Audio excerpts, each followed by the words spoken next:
Hello, my name's Jonathan Chapman and we're farming here at Hele Barton in North Cornwall near Bude. It's a 220 hectare farm, of which 200 hectares is in grass and the rest is woodland. So the farm is all grass and it's all cattle.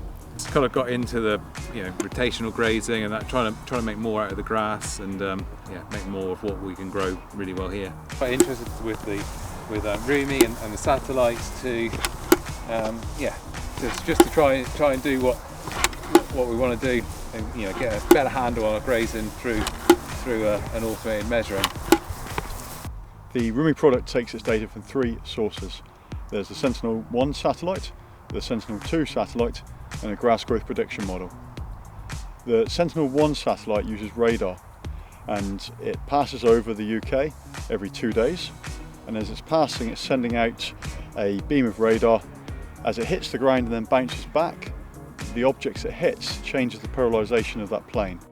The Sentinel-2 satellite is effectively taking images, and it's taking images using a variety of wavelengths and light spectrums. The third piece is a grass growth prediction model, and that's using weather and climatic data to estimate how quickly grass is growing.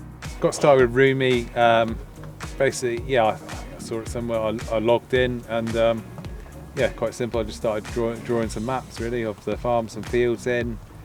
It gives you a pretty instant reading of the grass, and then then I went from there when I did plate meter the farm to calibrate the readings from the satellite. It just gives you a very visual, quick feel for the amount of grass you've got, where the cattle need to go grazing, and like I said, I like to control the grazing. I like to control the cattle. And buying in concentrates from outside sources. I'm at the whims of the market, the value on that.